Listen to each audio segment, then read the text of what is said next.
കരിമണൽ മാസപ്പടിയുമായി ബന്ധപ്പെട്ട് മുഖ്യമന്ത്രി പിണറായി വിജയന്റെ മകൾ തൈക്കണ്ടി വീണ പ്രതിയായ കേസ് വാദിക്കാൻ തങ്ങളില്ല എന്ന CPIയുടെ പ്രഖ്യാപനം ഒരു ബോംബാണ്. അതിൻ്റെ പ്രഹരശേഷി എത്രത്തോളം മാരകമാണെന്ന് അടുത്ത ദിവസങ്ങളിൽ നമുക്ക് മനസ്സിലാക്കാൻ സാധിക്കും. മാസപ്പടി കേസിൽ, അതായത് CMRL എന്ന് പറയുന്ന കരിമണൽ കമ്പനിയിൽ നിന്ന് വീണ മാസപ്പടി വാങ്ങി എന്ന കേസിൽ എക്സാലോജിക്കിനെ അല്ലെങ്കിൽ വീണയെ ന്യായീകരിക്കുന്നതിന് CPI തയ്യാറില്ലെന്നാണ് പാർട്ടിയുടെ സംസ്ഥാന സെക്രട്ടറി ബിനോയ് വിശ്വം കഴിഞ്ഞ ദിവസം അർത്ഥശങ്കേന്യെ പ്രഖ്യാപിച്ചത്. അദ്ദേഹം ഒരു ദിവസം രാവിലെ എഴുന്നേറ്റ് ഒരു പത്രസമ്മേളനം നടത്തുകയായിരുന്നില്ല. CPIയുടെ നേതൃയോഗങ്ങൾ കഴിഞ്ഞ 3 ദിവസങ്ങളായി നടന്നു വരികയായിരുന്നു. ആദ്യം എക്സിക്യൂട്ടീവ് നടന്നു, പിന്നീട് 2 ദിവസങ്ങളിൽ സ്റ്റേറ്റ് കൗൺസിൽ ചേർന്നു. ഇവിടെയൊക്കെ നടന്ന ചർച്ചകളുടെ അടിസ്ഥാനത്തിൽ എക്സിക്യൂട്ടീവും കൗൺസിലും എടുത്ത തീരുമാനങ്ങൾ മാധ്യമങ്ങളോട് പറയുകയായിരുന്നു ബിനോയ് വിശ്വം. അതായത് ഇടതുപക്ഷ മുന്നണിയിലെ 2ാം കക്ഷിയായ CPIയുടെ ഔദ്യോഗിക നിലപാടാണ്, അഭിപ്രായമാണ് ബിനോയ് വിശ്വം പറഞ്ഞത്. മുഖ്യമന്ത്രിയുടെ മകൾ പ്രതിയായ കേസിൽ അവരെ ന്യായീകരിക്കാൻ അല്ലെങ്കിൽ അവർക്ക് വേണ്ടി വാദിക്കാൻ CPI ഇല്ല എന്നുള്ളത്. ഞങ്ങൾ മുഖ്യമന്ത്രിക്കൊപ്പം നിൽക്കും, കാരണം അത് ഇടതുമുന്നണിയുടെ മുഖ്യമന്ത്രിയാണ്. എന്നാൽ അദ്ദേഹത്തിന്റെ മകൾ വീണ ഉടമസ്ഥയായ എക്സാലോജിക്കും CMRLും ഇവരുമായിട്ടൊക്കെ ബന്ധപ്പെട്ട ഈ മാസപ്പടി കൈക്കൂലി കേസ്, അതിനുവേണ്ടി അവർക്ക് വേണ്ടി സംസാരിക്കാൻ ഞങ്ങളില്ല. അത് CPIയുമായി ബന്ധപ്പെട്ട കാര്യങ്ങളേ അല്ല. മാത്രമല്ല, അതിനേക്കാൾ പ്രധാനപ്പെട്ട ഒരു കാര്യം ബിനോയ് വിശ്വം പറഞ്ഞത്, ഇത് LDFുമായി ബന്ധപ്പെട്ട വിഷയവുമല്ല, LDF കൈകാര്യം ചെയ്യേണ്ട, ഏറ്റെടുക്കേണ്ട കേസുമല്ല എന്നാണ്. വീണ വിജയന്റെ കേസും മുഖ്യമന്ത്രിയുടെ വിഷയമൊക്കെ രണ്ടാണ്. എക്സാലോജിക്കും CMRLുമായിട്ടുള്ളത് 2 കമ്പനികൾ ഉൾപ്പെട്ട കേസാണ്. അതിലെ തെറ്റും ശരിയും, ന്യായവും അന്യായവും ഒക്കെ കമ്പനി നിയമപ്രകാരം കോടതികൾ തീരുമാനിക്കട്ടെ. അതിൽ CPI ഇടപെടേണ്ട കാര്യമില്ല. അതിൽ മുന്നണിയും ഇടപെടേണ്ട യാതൊരു ആവശ്യവുമില്ല. മുഖ്യമന്ത്രിയുടെ മകൾ വീണ വിജയൻ പ്രതിയായ ഈ മാസപ്പടി കേസ് ഒടുവിൽ LDFന്റെ ഒരു വലിയ ബാധ്യതയാകുമെന്ന വിമർശനം CPIയിൽ നേരത്തെ മുതൽ ഉണ്ടായിരുന്നതാണ്. അത് ഈ എക്സിക്യൂട്ടീവും സംസ്ഥാന കൗൺസിലും വളരെ കൂലങ്കഷമായിട്ട് വിശദമായി തന്നെ ചർച്ച ചെയ്തു എന്ന് വേണം ബിനോയിയുടെ പ്രതികരണത്തിൽ നിന്ന് മനസ്സിലാക്കേണ്ടത്. ഈ കേസ് മുന്നണിയെ ബാധിക്കാൻ പാടില്ല. അത് ഘടകകക്ഷികളുടെ പ്രശ്നവുമല്ല. അത് CPM ഏറ്റെടുക്കുന്നെങ്കിൽ അവർ പറയുന്ന നിയമപരമായും രാഷ്ട്രീയമായും നേരിടും. അത് അവരുടെ കാര്യം, അവരുടെ തീരുമാനം, അവരത് ചെയ്യട്ടെ. പക്ഷെ CPIക്ക് ഇതുമായിട്ട് യാതൊരു ബന്ധവും ഉണ്ടാവില്ല. ഈ കേസിൽ CPM വളരെ സമർത്ഥമായ ഒരു നിലപാട് മുന്നോട്ട് വയ്ക്കുന്നുണ്ട്. മുഖ്യമന്ത്രിയുടെ പേര് പറഞ്ഞുകൊണ്ടാണ് ഈ കേസ് ഇപ്പോൾ ഉയർത്തിക്കൊണ്ടുവന്നിരിക്കുന്നതെന്നും അതുകൊണ്ട് CPMന്റെ നേതൃത്വമുള്ള ഇടതുപക്ഷ മുന്നണി ഒന്നിച്ചു നിന്ന് അതിനെ നേരിടണം എന്നുമാണ് അവരുടെ നിലപാട്. അതുകൊണ്ട് തന്നെ CPM മാസപ്പടി കേസിൽ വീണ വിജയനെ ന്യായീകരിക്കുന്നതിൽ തെറ്റില്ല എന്ന്, അതിൽ ആശ്ചര്യപ്പെടാനില്ലെന്ന് മുഖ്യമന്ത്രി പിണറായി വിജയൻ തന്നെ കഴിഞ്ഞ ദിവസം ഒരു പത്രസമ്മേളനത്തിൽ പറഞ്ഞിരുന്നു. കേസ് മുഖ്യമന്ത്രിക്കെതിരെയാവുമ്പോൾ ഘടകകക്ഷികളും അദ്ദേഹത്തിനൊപ്പം നിൽക്കണം. അതാണ് CPM മുന്നോട്ട് വയ്ക്കുന്ന ഈ ഒരു വാദത്തിന്റെ പൊരുൾ എന്ന് പറയുന്നത്. എക്സാലോജിക് കേസിനെയും മുഖ്യമന്ത്രിയെയും കൂട്ടിക്കെട്ടിക്കൊണ്ട് ഈ കേസിനെ പ്രതിരോധിക്കാൻ ആത്യന്തികമായിട്ട് അത് വീണയുടെ പ്രതിരോധമായിട്ട് മാറുകയാണ്. അതിന്റെ പിന്നിലെ രാഷ്ട്രീയം അല്ലെങ്കിൽ തന്ത്രം ഇപ്പോൾ CPI നന്നായിട്ട് മനസ്സിലാക്കുന്നുണ്ട്.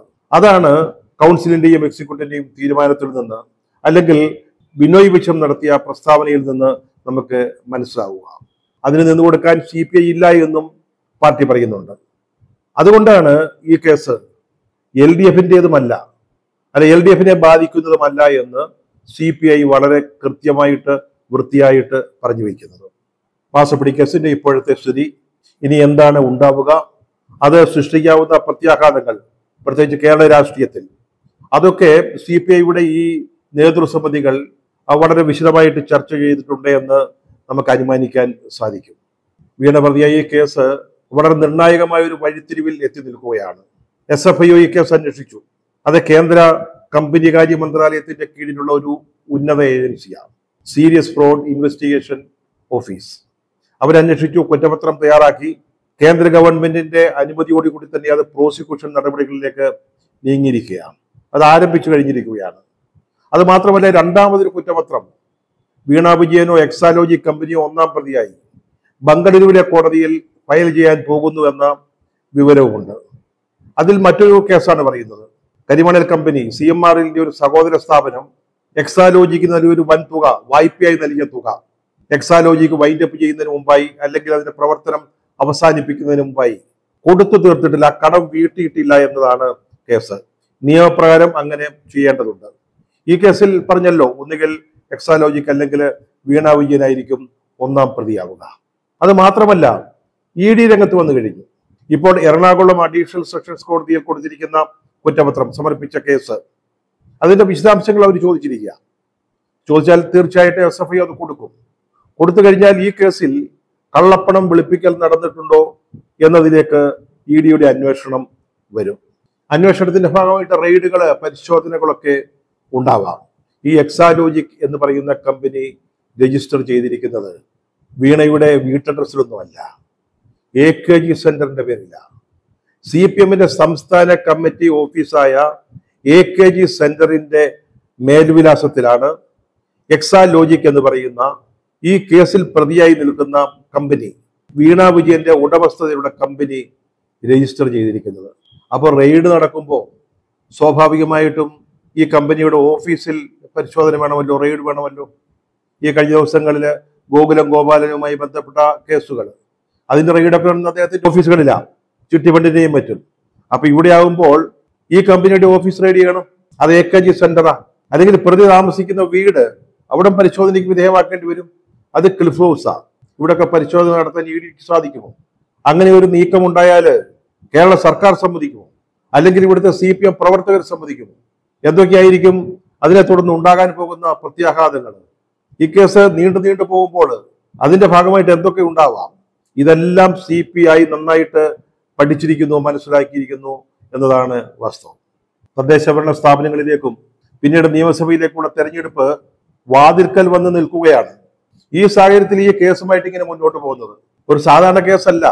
മുഖ്യമന്ത്രിയുടെ മകൾ പ്രതിയായ സാമ്പത്തിക വഞ്ചന കുറ്റം സംബന്ധിച്ചുള്ള കേസാണ്. അതിങ്ങനെ പോയാൽ ഗവൺമെന്റിനെ ബാധിക്കും, മുന്നണിയെ ബാധിക്കും, തെരഞ്ഞെടുപ്പിൽ മുന്നണിയുടെ സാധ്യതകളെ ബാധിക്കും. അതിന് അനുവദിക്കാൻ പാടില്ല. ആ രീതിയിലേക്ക് ഈ കേസ് പോകാൻ പാടില്ല. അതിൽ നിന്ന് വിട്ടുനിൽക്കാൻ, അകലം പാലിക്കാനാണ് ഇപ്പോൾ CPI തീരുമാനിച്ചിരിക്കുന്നത്. ഇപ്പോൾ എടുത്ത ഈ തീരുമാനത്തിന് ഒരു ധീരമായ നിലപാടാണ് CPI എടുത്തിരിക്കുന്നത് എന്ന് സമ്മതിക്കേണ്ടി വരും. അവരിപ്പോ CPMനെയും പിണറായി വിജയനെയും പ്രീണിപ്പിക്കുന്ന നിലപാടിൽ നിന്ന്, നയത്തിൽ നിന്ന് വിമുക്തി നേടുന്നതായിട്ടാണ് നമുക്ക് മനസ്സിലാക്കാൻ സാധിക്കുന്നത്. CPMനെ അടിമപ്പെടുകയാണ് CPI എന്ന് പാർട്ടിക്കുള്ളിൽ തന്നെ വലിയ തോതിലുള്ള വിമർശനങ്ങൾ ഉണ്ടായിരുന്നു. അവരുടെ പാർട്ടി സമ്മേളനങ്ങളൊക്കെ ആരംഭിച്ചു കഴിഞ്ഞു, ആദ്യഘട്ടങ്ങൾ നടന്നുകൊണ്ടിരിക്കുക. ഈ സമ്മേളനങ്ങളിലൊക്കെ ഈ ആരോപണം വളരെ ശക്തമായിട്ട് ഉയർന്നു വന്നിരുന്നു.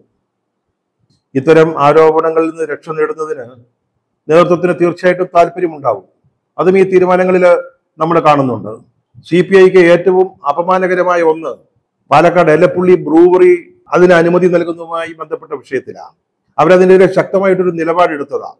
ടോളിനെതിരെ, കിബി റോഡുകളിലെ ടോൾ പിരിക്കാനുള്ള നീക്കത്തിനെതിരെ CPI ഈ രണ്ട് കാര്യങ്ങളിലും ഒരു ഉറച്ച നിലപാടെടുത്തതാണ്. പക്ഷേ CPIയുടെ സംസ്ഥാന കമ്മിറ്റി ഓഫീസിൽ ചേർന്ന MN സ്മാരകത്തിൽ ചേർന്ന LDFന്റെ യോഗത്തിൽ തന്നെ പാലക്കാട് എലപ്പുള്ളിയില് ബ്രൂവറിക്ക് ലൈസൻസ് നൽകാനുള്ള നീക്കവുമായി മുന്നോട്ട് പോകാനുള്ള തീരുമാനമാണ് ഉണ്ടായത്. CPMന്റെ സംസ്ഥാന സെക്രട്ടറി MV ഗോവിന്ദൻ മാർക്സ് പറഞ്ഞതുപോലെ ഇത് സ്വർണ്ണക്കടത്ത് കേസ് പോലെയോ ബിരിയാണി ചെമ്പ് കേസ് പോലെയോ ഒന്നും ആവിയായി പോകുമെന്ന് പറയാൻ പറ്റില്ല. അതൊക്കെ സ്വപ്ന സുരേഷ് പറഞ്ഞ ആരോപണങ്ങളായിരുന്നു. ഇതല്ല. വീണയ്ക്കെതിരായിട്ടുള്ള കേസ്, മാസപ്പടി, കൈക്കൂലി, അഴിമതി, ഇതൊക്കെ SFIO അന്വേഷിച്ച് കുറ്റപത്രം തയ്യാറാക്കിയിരിക്കുകയാണ്.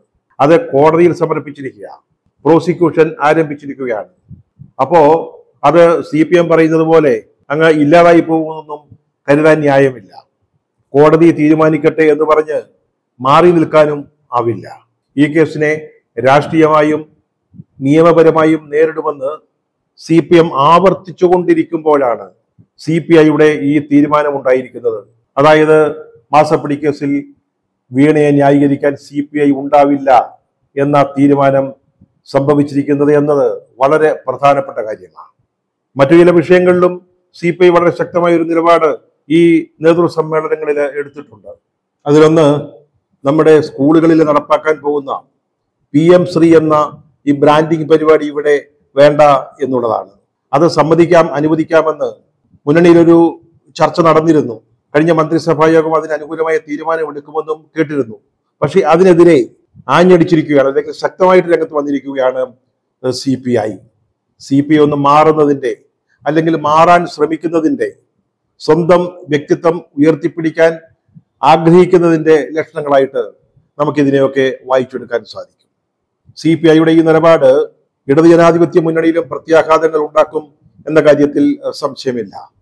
CPM ആഗ്രഹിക്കുന്നത് ഈ മാസപ്പടി കേസിൽ CPI അടക്കമുള്ള ഘടകകക്ഷികൾ CPM-നൊപ്പം, മുഖ്യമന്ത്രിക്കൊപ്പം, മുഖ്യമന്ത്രിയുടെ മകൾക്കൊപ്പം നിന്ന് അതിനെ പ്രതിരോധിക്കണമെന്നാണ്. ആ ആഗ്രഹത്തിനാണ് ഇപ്പോൾ ഒരു തടസ്സം നേരിട്ടിരിക്കുന്നത്. മുന്നണിയിലെ രണ്ടാമത്തെ കക്ഷിയായ CPI അവരുടെ അഭിപ്രായം, നിലപാട് വ്യക്തമാക്കി കഴിഞ്ഞു. അതിന് ഞങ്ങളില്ല. അതിനുള്ള പ്രതികരണവും CPM-ൽ നിന്ന് കൃത്യമായിട്ട് ഉണ്ടായിരിക്കുന്നു. വിദ്യാഭ്യാസ മന്ത്രി V ശിവൻകുട്ടി ഇന്ന് നടത്തിയ ഒരു പ്രസ്താവനയിൽ പറയുന്നത്, മാസപ്പടി കേസിൽ ബിനോയ് വിശ്വത്തിന് അത്തരത്തിലുള്ള ആശങ്കകളൊന്നും അല്ലെങ്കിൽ ഉത്കണ്ഠകളൊന്നും വേണ്ട എന്നാണ്. ഈ കേസിൽ മുഖ്യമന്ത്രിയെ പ്രതിരോധിക്കുന്നതിന് CPM-ഉം അതുപോലെ തന്നെ ഇടതുപക്ഷ ജനാധിപത്യ മുന്നണിയും നേരത്തെ തന്നെ തീരുമാനിച്ചിട്ടുള്ളതാണെന്ന് ശിവൻകുട്ടി പറയുന്നു. ഇത് ശരിയാണോ എന്ന് പറയേണ്ടത് ബിനോയ് വിശ്വമാണ്, CPIയുടെ സെക്രട്ടറിയാ. അദ്ദേഹമാണ് പറഞ്ഞത് ഈ കേസ് LDF-ന്റെ കേസല്ലെന്ന്. ശിവൻകുട്ടി പറഞ്ഞത് ശരിയാണോ എന്ന് അദ്ദേഹം വിശദീകരിക്കണം.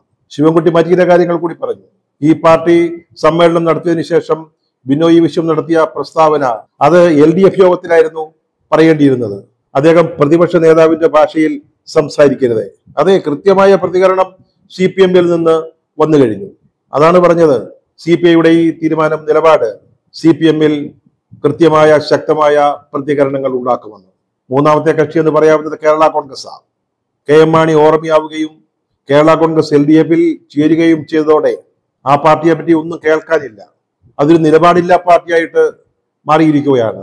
ഒരു പ്രധാന വിഷയത്തിലും അവര് അഭിപ്രായം പറയാറില്ല.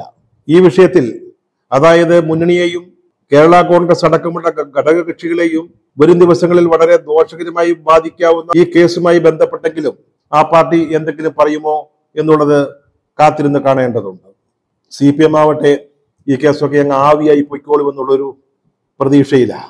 ഇത് രാഷ്ട്രീയ ഗൂഢാലോചനയാണ്, മുഖ്യമന്ത്രിയെ ലക്ഷ്യമാക്കിയുള്ളതാണ്, കേന്ദ്ര ഗവൺമെന്റ് ഏജൻസികളെ ഉപയോഗിച്ചുകൊണ്ടുള്ള ഒരു ഗൂഢാലോചനയാണ് എന്നൊക്കെ അവർ പറയുന്നുണ്ട്.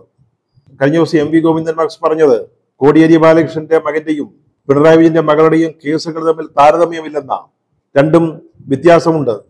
ബിനീഷ് കൊടിയേരി കേസിൽ അച്ഛനയ കോടിയേരി ബാലകൃഷ്ണനെ കുറിച്ചൊന്നും പറഞ്ഞിരുന്നില്ല. ഇവിടെ ആവട്ടെ മുഖ്യമന്ത്രിയുടെ പേരെടുത്ത് പറഞ്ഞുകൊണ്ടാണ് വീണ വിജയനെതിരായിട്ടുള്ള കേസ് ഉയർത്തിക്കൊണ്ടുവന്നിരിക്കുന്നത്. സഖാവിയ കാര്യമൊക്കെ അങ്ങനെ വാദിക്കാം, പക്ഷെ ഒരു സത്യമുണ്ട്. ബിനീഷ് കോടിയേരിക്കെതിരായിട്ട് കേസുണ്ടായി അയാൾ അറസ്റ്റിലായപ്പോൾ ആ കേസിൽ തന്റെ പേര് പറഞ്ഞിട്ടുണ്ടോ എന്നൊന്നും നോക്കാതെ പാർട്ടിയുടെ സംസ്ഥാന ജനറൽ സെക്രട്ടറി സ്ഥാനത്ത് നിന്ന് തൽക്കാലത്തേക്കെങ്കിലും വിട്ടുനിന്ന ആളാണ് കോടിയേരി ബാലകൃഷ്ണൻ. പിന്നീട് മകൻ ജയിൽ വിമോചിതനായപ്പോഴാണ് പാർട്ടിയുടെ സെക്രട്ടറി പദവിയിലേക്ക് കോടിയേരി മടങ്ങി വന്നത്. ആ ഒരു വ്യത്യാസമുണ്ട്. അത് ഇത്തരത്തിലുള്ള അവകാശവാദങ്ങൾ പറയുമ്പോൾ അങ്ങ് മറന്നു പോകരുത്. മാസപ്പടി കേസിൽ പിണറായിക്കോ പാർട്ടിക്കോ യാതൊരു ബന്ധവുമില്ല, രണ്ട് കമ്പനികൾ തമ്മിലുള്ള ഇടപാടാണ് എന്നാണല്ലോ CPM തുടർച്ചയായിട്ട് പറഞ്ഞുകൊണ്ടിരിക്കുന്നത്. പക്ഷെ ഒരു സംശയം സഖാവേ ഗോവിന്ദൻ മാസ്റ്ററെ, അതൊന്ന് തീർത്തു വന്നാൽ വലിയ സന്തോഷം. ഇതിലൊരു കമ്പനി, അതായത് രണ്ട് കമ്പനികൾ തമ്മിലുള്ള പ്രശ്നമാണെന്ന് പറഞ്ഞു, അതിലൊരു കമ്പനി എക്സാലോജിക്ക്, അത് രജിസ്റ്റർ ചെയ്തിരിക്കുന്നത് AKG സെന്ററിന്റെ മേൽവിലാസത്തിലാണ്, CPM-ന്റെ സംസ്ഥാന കമ്മിറ്റി ഓഫീസിന്റെ മേൽവിലാസത്തിലാണ്. ഇതെങ്ങനെയാണ് സംഭവിച്ചത്? നോക്കൂ, ഈ ബാംഗ്ലൂർ കോടതിയിൽ ഇനി സമർപ്പിക്കാൻ പോകുന്ന രണ്ടാമത്തെ കുറ്റപത്രം എന്ന് പറയുന്നത് എക്സാലോജിക്ക് അല്ലെങ്കിൽ വീണ വിജയൻ കമ്പനി വൈൻഡപ്പ് ചെയ്യുന്നതിന് മുമ്പ് അടച്ചു തീർക്കേണ്ട ബാധ്യതകൾ തീർത്തില്ല, അത്തരത്തിൽ സാമ്പത്തിക കുറ്റം ചെയ്തു, വഞ്ചനാ കുറ്റം ചെയ്തു എന്നാണ്. ഒന്ന് ആലോചിച്ച് നോക്കി. AKG സെന്റർ എന്ന മേൽവിലാസത്തിൽ രജിസ്റ്റർ ചെയ്ത ഒരു കമ്പനി മാസപ്പടി കേസിൽ പ്രതിയാവുന്നു. അഴിമതി കേസാ, കൈക്കൂലിയ. രണ്ടാമത് സാമ്പത്തികമായ വഞ്ചനാ കുറ്റം ചുമത്തുന്ന കേസിൽ പ്രതിയാവുന്നു. ഇതെങ്ങനെയാണ് ന്യായീകരിക്കുക? എന്താണ് ഇതിന്റെ പിന്നിലെ സത്യാവസ്ഥ? നമ്മുടെ ഗോവിന്ദൻ മാഷ് പറയുന്നത് ഇപ്പോഴാ കമ്പനി ഇല്ല, അത് വൈൻഡപ്പ് ചെയ്തു, ഇനി ഞാൻ ജാതകം നോക്കേണ്ടി വരുമെന്ന്. അങ്ങ് ജാതകം നോക്കിയോ, കബഡി നിരത്തിയോ, നാഡീജ്യോത്സ്യപ്രകാരമോ അതൊന്ന് കണ്ടുപിടിച്ച് കേരളത്തിലെ ജനങ്ങളോടൊന്ന് പറഞ്ഞതാ. എങ്ങനെയാണ് വീണ വിജയൻ എന്ന് പറയുന്ന സ്വകാര്യ വ്യക്തി AKG സെന്ററിന്റെ മേൽവിലാസത്തിൽ ഒരു കമ്പനി രജിസ്റ്റർ ചെയ്തത്?